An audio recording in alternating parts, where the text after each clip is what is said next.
11 a.m. Heart Healthy Nutrition class. Welcome.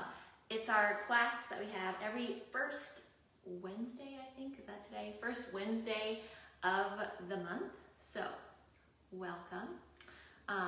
Somebody is watching. I was going to say hi, whoever's watching. Hi, Nancy. Hi, Linda. Great to have you here. My name is Melissa. I don't know if I said that yet. I am HealthAware's registered dietitian and personal trainer. I'm so happy to be here with you today, especially because February is American Heart Month. So we've got a few extra heart healthy classes and things for you. This is our usual class, but it's just extra special this month. Today, our topic is sodium. I've got lots of show and tell items today. Let me know if you have any questions or any comments during class, whether you're watching live or the recorded version later on. I'm happy to answer any questions you have or see any comments, any feedback. Let me know. Let's get to it. I have my notes over here, so if I'm looking down, it's because I'm reading my notes so I don't get lost. Okay then, sodium and heart health. When it comes to heart health, managing your dietary intake of sodium, more commonly referred to as salt, can be a very important factor. Your body does need some sodium, but eating too much can cause your body to hold on to extra water. This excess water can raise your blood pressure and cause damage to your heart as it's forced to work harder. Really high blood pressure is not really a great thing, even though a lot of the American population has high blood pressure. For some people, excess fluid can cause the hands, the legs, the belly to swell, not comfortable, any of those things, nor safe. For others, the extra water can be held around the heart and lungs, making it hard to breathe, and that's even less safe. If you're a regular person that does not have a diagnosis of high blood pressure, you can still often feel the effects of eating too much sodium. The next time you eat a high sodium meal, weigh yourself the next day, weigh yourself before your meal, and then the next day after your meal, and you'll likely have gained a pound or sometimes more just from eating that high sodium meal. For heart health though, the bottom line is this: if you have been diagnosed with high blood pressure, it's important to manage the amount of salt in your diet, even if you take medication to keep your blood pressure down. The sodium aspect in your diet is still important to manage. So what actually is a low sodium diet? Typically, the goal of a low sodium diet is to keep your sodium intake from food and beverages below 1,500 to 2,000 milligrams per day. If you have a lot of heart issues, typically the goal will be 1,500 or below, sometimes even lower, but for general high blood pressure, 1,500 to 2,000 milligrams is typically the goal. Reading nutrition labels on food packaging and limiting your use of the salt shaker are both critical ways that you can stay within the parameters of a low sodium meal plan. Following a low sodium meal plan doesn't necessarily mean you have to eliminate all foods that are high in sodium. That does not mean you can't eat those chips or the burger or whatever it is. You can still enjoy some of those foods. However, your serving size may need to be adjusted, and you need to be mindful of the sodium content in the other foods you're eating in the meal or in the day, not just high sodium foods all the time. Somebody else is watching. Hello, I can't read your name. It's too small. I'm too far away. All right, so reading nutrition labels, let's discuss this. If you already know how to read and interpret nutrition labels, then that is great. If you don't, then let's start now so you can start to understand and do it on your own. I'm going to actually put one of these packages up closer so you can actually see a nutrition label while we are discussing it. And I think this one, almond milk, will be the easiest since it is square. Oh, Billy, hi Billy. This one is the easiest. There we go. Since it just sits there nice and easily. So when you read a nutrition label, I'm gonna come closer again. When you read a nutrition label, first look at the serving size, and that is typically up near the top. You can see here on this one, 1 cup is our serving size. There will likely be several servings within the food package. So you notice just above that there are actually 4 servings of 1 cup in this container of almond milk, for example. All the nutrients listed on the label, including sodium, there's our sodium, refer to that specific amount of food. So all of these nutrients are referring to 1 cup of this almond milk. So if you eat more than 1 serving, 2 cups, for example, you'll get more sodium than the amount listed. You'll notice our sodium there. Sodium is 150 milligrams in 1 cup. So if you drank 2 cups of milk or had it in cereal or whatever, you would need to double the amount of sodium for 2 cups. So that'd be 300 milligrams of sodium. Next, let's discuss that salt shaker. So one problem with using a salt shaker is that we usually have no idea how much salt we're actually using. Just a few shakes over your plate might add way more sodium than you think. I have a lot of people that tell me, oh, I just do a couple shakes, it's really not that much salt, but you're not measuring it. It might be more than you actually think, and that can make a difference if you're trying to manage high blood pressure. Looking at salt, I've got 2 different types here. We've got regular Morton iodized salt, and then pink Himalayan sea salt. The sodium content does vary slightly between these 2. This one is our usual table salt, right? The white one that you typically see in restaurants, in salt shakers, that sort of thing. Iodized, I mean it has iodine in it, which is actually something that we do need for our health. So if you are using something like the pink Himalayan sea salt, or pink Himalayan salt, or sea salt, typically those actually don't contain iodine. So somewhere in your diet, you want to make sure that there is iodine, so regular salt in it, because iodine is very important. If you've ever seen pictures of people that have goiters, so those large bumps right there on the throat, that can be a result of lack of iodine. That was a little bit of a tangent, but it's still important. I actually prefer the Himalayan, the pink salt. I like the taste better. And actually, it does contain less sodium slightly than this iodized salt. When we're talking about salt, 1 teaspoon of regular table salt, so 1 teaspoon is this guy. Not super big, not a lot. Typically when you're making soup, you'll use a couple of these. 1 teaspoon of table salt contains around 2,300 milligrams of sodium. So if you remember back to a low sodium diet guideline, the 1,500 to 2,000 milligrams a day, doing 1 teaspoon of this table salt is actually more than you need. I think Billy said something. So a lot of people these days actually do use the pink salt as well, which is not a bad thing because typically other foods that we eat contain regular table salt, but it is a consideration just in case. It is important. Thyroid is what uses the iodine. So it is important to kind of get a little of both. And we don't need a lot of the iodine.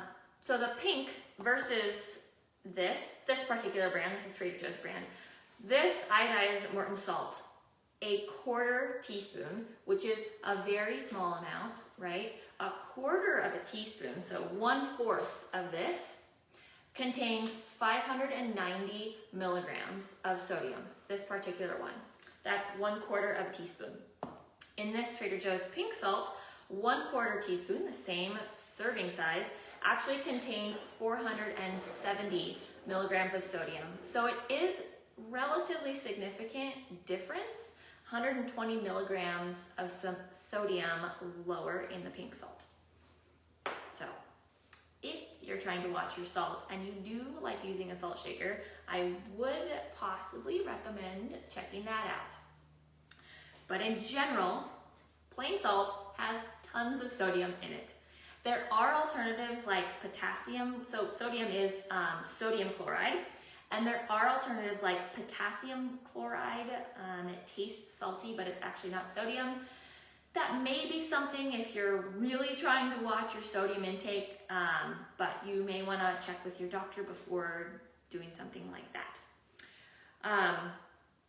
Back to our salt shaker. So the 2300 approximately, oops, my cat just knocked my glasses onto the floor. The 2300 milligrams that is in approximately the salt, regular salt type of stuff, it's a lot, all right? So it is really important to keep tabs on your sodium intake with the salt shaker, especially if you have high blood pressure or other heart conditions even. Many of the foods, which we'll get to, do contain sodium. So when you add more sodium with the salt shaker, it can send you way over your daily limit. So let's talk through a few tips for reducing your sodium. Number one is to eat more fresh foods, can't speak. Eat more fresh foods and fewer of the processed foods. So fresh fruits and vegetables are naturally very low in sodium, as are frozen fruits and vegetables if they have no added sauces, things like that. So for example, this broccoli right here, this is frozen broccoli. That's all that is in there.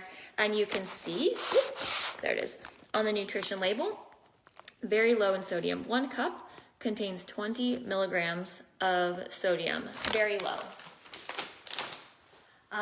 If you choose to eat meat, fresh meats are lower in sodium than processed meats. So for example, like wild-caught fish versus bacon, going to be a relatively large difference in sodium in that the bacon is much higher processed type of meat. So bacon, sausages, hot dogs, those type of items. Now, not all processed foods are unhealthy or high in sodium, so it is important to read the labels of all your foods to determine which are the best options. For example, this box of cereal may consider it relatively processed. It's a cereal, right? But when we read the nutrition label, we can see that it's not actually all that high in sodium. I think you can see it, hopefully. Oh, no, there we go. I think you can see that. So the sodium, you'll notice, is only 140 milligrams. And our serving size, you can't see, it's 3/4 of a cup. But 140 milligrams in a 3/4 cup, not super, super high. So cereals tend to be actually decently high in sodium. So it is important to read them and make sure that they are a lower sodium option. I want to say that Raisin Bran is surprisingly high in sodium, but don't quote me on that. Okay, number 2, add flavor to your food without adding sodium. So try using lemon juice, so acids, lemon juice, lime juice, vinegar, or try using dry and fresh herbs. Some great options that I like are basil, bay leaf, dill, rosemary, parsley, sage, thyme, paprika, cumin, cinnamon, and nutmeg. All of those are great. If you're using herbs, stuff like that to season, make sure that if you're using an herb mix, like chili powder or things for marinating, make sure that they don't contain salt in the spice and herb mix. A lot of times they do. So you want to make sure that you buy salt-free blends if you're doing that. If you like spicy foods, try adding pepper like cayenne pepper, red pepper, rather than the hot sauce version to get things spicy. Hot sauces do contain sodium. All those condiments do contain sodium. And buy sodium-free seasoning blends, like I mentioned. You can even make them at home. Rather than buying a chili powder, you could buy your own ingredients and make your own. A popular brand to buy in a store is Mrs. Dash. I don't have any here at the house, or else I'd show you, but there are a lot of actually salt-free blends that Mrs. Dash makes, so those are a great option. The third tip is to be a smart shopper. So look for packages that say salt-free or sodium-free. These items contain less than 5 milligrams of sodium per serving, and I have one that I'm going to show you. So, that's a little bit low. I need something else to stick that on top of. Okay, there we go. So you'll notice it says, no salt added right there on the label. And then when we turn it over, you can see, hopefully you can see that, it has very little sodium in it. It contains only 20 milligrams of sodium, and that is natural for the most part from the tomatoes. It's not that they added any sodium. So if you read the ingredients, they didn't add any sodium to it. It's just the natural sodium that comes from tomatoes. So with tomato products, especially, I want to point this out, tomato products are notorious for having really high amounts of sodium. So try your best to find the ones that contain no salt, say no salt added, or sodium free. Even if it says low salt, that doesn't necessarily mean it's low in sodium. It's supposed to, but not necessarily. All right, back to my notes. So, as I said, salt-free, sodium-free. Typically they contain less than 5 milligrams of sodium per serving. This one is a little bit higher than that, obviously, but 20 milligrams is still quite low. For very low sodium products, that technically is what this would count as, is a very low sodium product. It would be 35 milligrams of sodium or less. I don't know if I have any that qualify. I definitely have some no salt. So oils, let's start with oils. Oils, pretty much across the board, actually contain 0 sodium. You'll see on this one, this is avocado oil, 0 milligrams of sodium. Typically, that is what you will see across the board with oils because they're just fat. There is nothing else really added to them. I have quite a few products that are moderate sodium, but another very low, or actually no sodium product is pasta. Often our pasta dry pasta does not contain sodium. So you'll notice in this one, this is a whole wheat pasta, and it actually contains 0 milligrams of sodium, just like the oil. A lot of times we add salt in the water when you're cooking the pasta, so there's more sodium though, and we also add pasta sauce or whatever else. And when we get to the pasta sauces, that's where all of our sodium comes in. So you'll notice on this one, this is just a regular old spaghetti sauce. It contains, oops, that's not high enough either. I have to keep boosting my foods here. This one, the serving size is a half cup. In a half cup, there's 380 milligrams of sodium. Relatively high. And if you think about your pasta habits, how often are you only using a half cup in your pasta? So a lot of sodium can come from the sauces. Very low sodium products are supposed to contain 140 milligrams of sodium or less, and I have quite a few of those on here. So we saw those tomatoes, of course, that was in our other category. And then we've got eggs. So within the proteins realm, we talked kind of about meats, and those are typically low in sodium if they're unprocessed. and also eggs. So in one egg, I have to open it for you to see. In one egg, just one regular large egg, that's kind of small, you can see that it contains about 70 milligrams of sodium. So again, it falls into that low sodium category. So when you're thinking about your day, trying to create a low sodium day, it's best to choose more products from the low sodium realm so that you don't feel as limited on what you can do for the full day. If you choose one meal that has a crazy high sodium food, you're gonna be really restricted the rest of the day.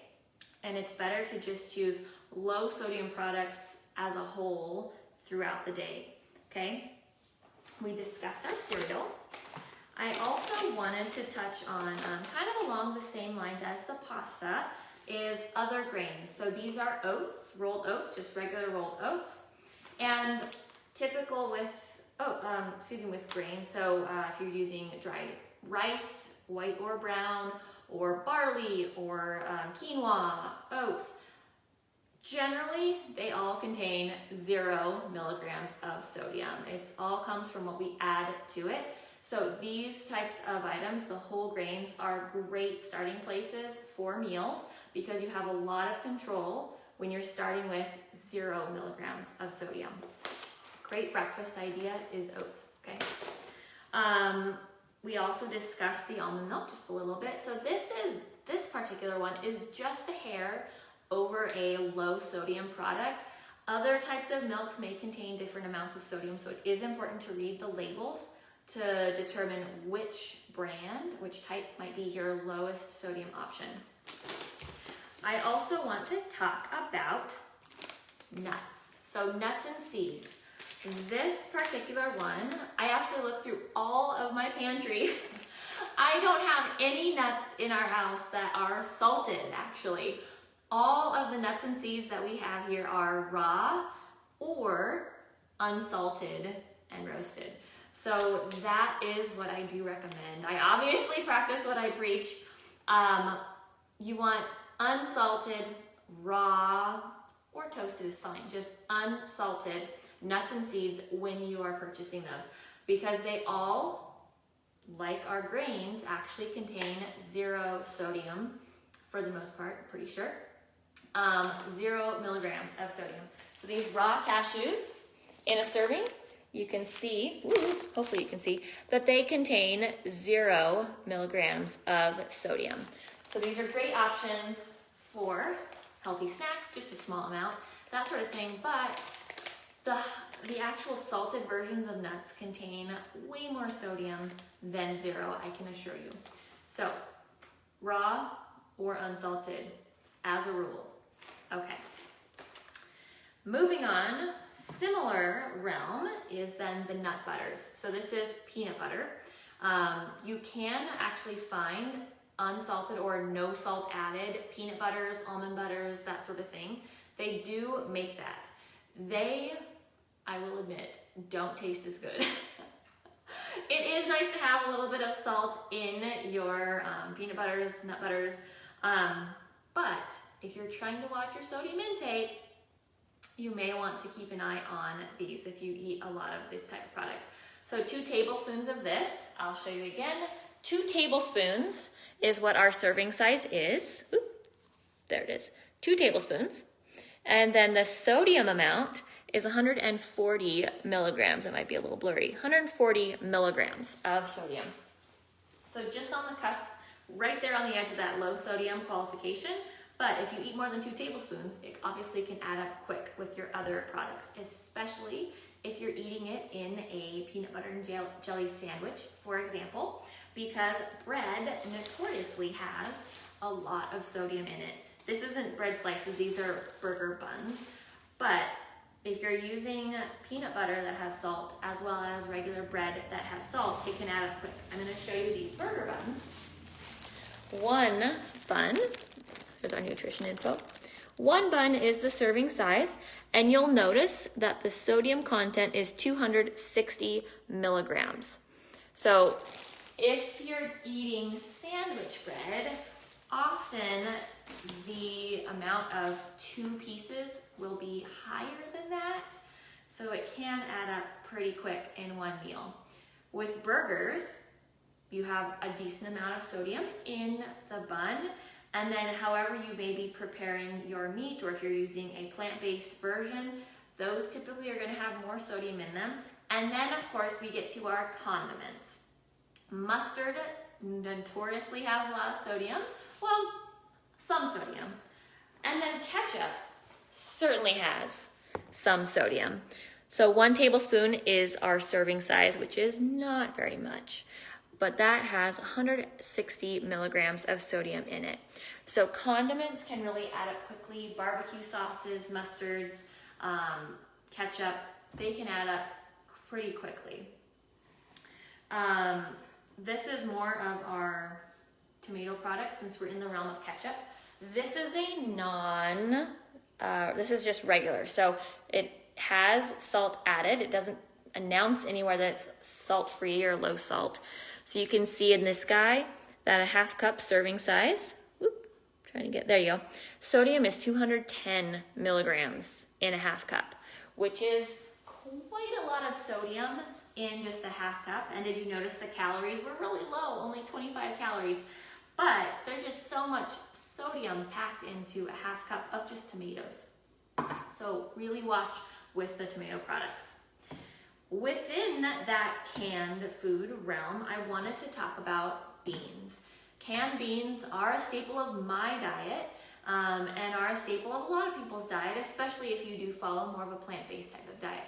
Canned beans are great, they're convenient, they are healthy, but you do need to watch the sodium content on those. As a rule, canned foods in general, you need to look at the sodium content, but within the realm of beans, there's a huge variation. I have 2 different cans here. So this is just regular black beans from Trader Joe's. And then this is refried beans, fat-free refried beans from Trader Joe's. I've said this before in classes, the organic version of Trader Joe's beans are lower in sodium than their non-organic, okay? They do cost a slight amount more, but they contain less sodium. So when we look at these organic black beans, in 1/2 cup, that's generally the serving for beans, a 1/2 cup of these beans contains 130 milligrams of sodium, which does classify as a low sodium product. Not too crazy. And then we'd come over here and look at these fat-free refried beans. Fat-free makes it sound healthy, wonderful, yes, plant-based, all the good stuff. It even says vegan, vegan right there for us. But when we look at our nutrition label, 1/2 cup again, same serving size, you can actually see that the sodium amount is 460, is that what that said? 460 milligrams in 1/2 cup of these beans. So if you're going to be choosing beans, these whole beans would be a much better choice for sodium than the refried beans, okay? Keep that in mind. Go through your cupboards and see what you've got in there, see what is lurking. I also wanted to touch slightly on frozen foods. We talked about frozen fruits and vegetables. Those are great options unless they have cheese sauce or whatever sauce added to them in the freezer bag. Other packaged foods, these would be more in the realm of processed foods, right? So we could expect that these would have higher sodium. Prepared frozen dinners or potato products, pizzas, breakfast items, or like Texas toast, all of those types of things typically are going to have more sodium than a whole food version of something else.